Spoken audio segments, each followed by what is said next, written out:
Okay, light him if you got him. Jonathan Fibonojji, day 9. Here you go. Day 9 of the top 25 verses in the Bible that I really like. And, you know, it's Sunday. I don't know where you are. Where you at? If you're in Sausalito, San Francisco, that's where I took this picture. I'm making these videos from beautiful Durango, Colorado. Of course, Jonathan Livingston Seagull out there in beautiful Malibu, California. So if you leave your comments, and I hope you do, please tell me where you're at and tell me where you see in this video. One of the things I like to do is I kind of like to watch the growth of this channel and to see well, you know, how far it's going. And you know, I think the last time I looked, 70% of my traffic is domestic, and then 30% is international. So here you go, chapter 13 of Hebrews. Now remember, I'm doing the top 25 verses in the Bible that really have impacted me, or maybe that have challenged me, or maybe I just feel are just a little bit lyrical. And you know what? I want to really recommend, if you haven't, you know, I guess I'll make my bong my. In fact, I may be the only YouTube Bible teacher that's showing you a Tyndale version of the Bible. Remember, it's 1534 translation. William Tyndale died to translate the Tyndale version into English. And here you go. There's my bong. Probably the only Bible teacher that's holding their Tyndale place with their bong. So there you go. Verily I say unto you. Now this is one of the best scriptures in the Bible. I mean, I know I say this about every scripture, but this is one that I go back to as a prayer. It's one that I go back to as personally. In fact, I don't think you can go wrong if you read Hebrews 13 and you go straight into the book of James. Now, that's a really good Bible study. It's a quick Bible study. The book of James is like a bullet. Hebrews is its own animal. Now, remember, it goes Hebrews and then the book of James. And in the Tyndale version, which I find particularly lyrical, I just like the way the Tyndale reads, and especially when you kind of, I guess, use the word of the day, juxtapose the Tyndale on different versions, and how the versions of the Bible change, and how that will really change kind of what you notice. Well, we could talk about the different versions of the Bible later and which ones are better. Well, you know, one time I said this joke, kind of paused, a little palate cleanser for some biblical comedy.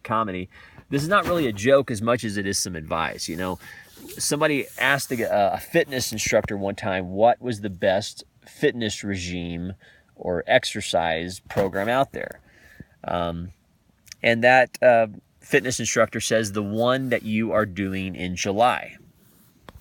So there you go. I know it wasn't really that funny, but think about it. The best fitness program, whatever you're into, is probably the one that you stay with. Now, for me, I love basketball. Now, when I play basketball, I don't think about time. I don't think about, I love basketball. Same thing with photography, traveling. So we need to kind of be cognizant of the Bible that we're reading. Is it too arduous? Are we getting stuck on things? Well, sometimes reading a different version of the Bible will just open up a different phraseology, and God's light can come in that way. Remember, 1 John says God is light. God is light. In fact, maybe I'll do day 10 where I really just talk about 1 John, where just the simplicity of 1 John. I mean, you can't go wrong with 1 John, nor can you go wrong with Hebrews 13. It says, this is where Jesus says something so simple, and yet who doesn't need to be reminded of this? This is Hebrews 13. And Jesus says, verily, that's when they talked verily, says, I will not fail thee, neither forsake thee, that we may boldly say, the Lord is my helper. Now, the Amplified Version says, I will not even relax my hand on you. Now, remember, the Bible was not written in English, for those who don't know. It was written in Arabic, in Greek, and we have all these different languages, and different words mean different things. Well, the Amplified Version says, not just that, well, God will not forsake us, that he will not relax his hand on us, and that he will not forsake us, and that we could be invited into that prayer to simply say, the Lord is my helper. And sometimes when I really get going, maybe anxiety really hits me, that's where I end up That's where I end up praying. That's what I end up praying. Is I end up praying, God, you are my helper, and I just pray that prayer as a factual statement. You are my helper. So there you go. Day 9. Jonathan Fibonojji. Email me americano417@gmail.com. Hebrews 13. Remember, if you're kind of feeling a little bit randy, read Hebrews 13 into the first book of James. James is a great book. But who doesn't need to be reminded that God will not fail us, he will not forsake us, and he doesn't lie? And the prayer to counteract a lot of anxiety is just the prayer, the statement of, I'm trusting you, God. You are my helper. Thank you for taking this journey with me. Email me, americano417@gmail.com. I may even tell some other jokes. Like, for example, kind of close out with this. This is some love letters. And ultimately, the Bible is just a love letter. It's a collection of myths and stories of love. And if we forget that God is love, if we forget that, and how often have I forgotten that?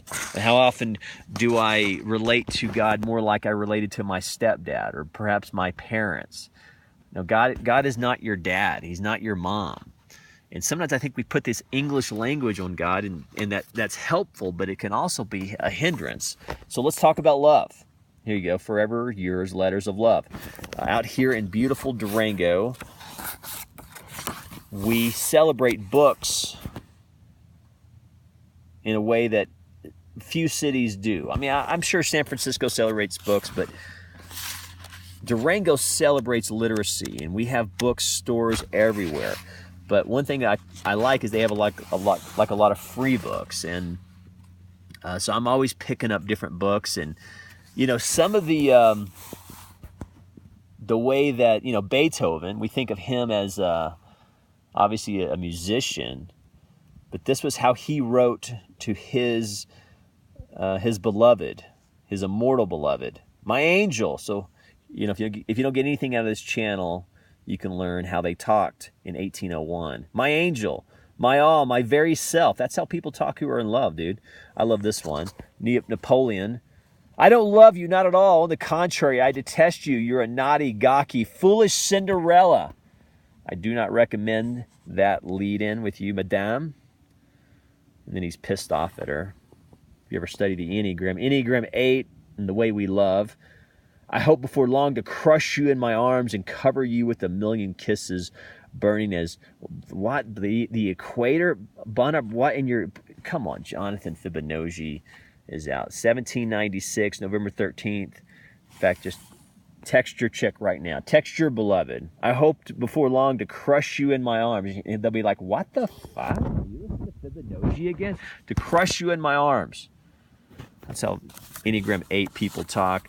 And they'll be like, what the fuck? And then just say, hey, Fibonacci says, 1,000,000 kisses burning as though beneath the equator.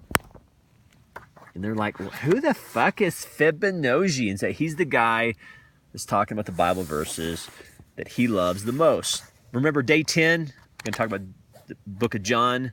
1 John, hope you're liking this content. You like it, go to PayPal. Drop me some email. Drop me some PayPal. Americano417@gmail.com. Just like the coffee, Americano417@gmail.com. And yeah, if you know like a really good editor, boom, holla. Americano417@gmail.com.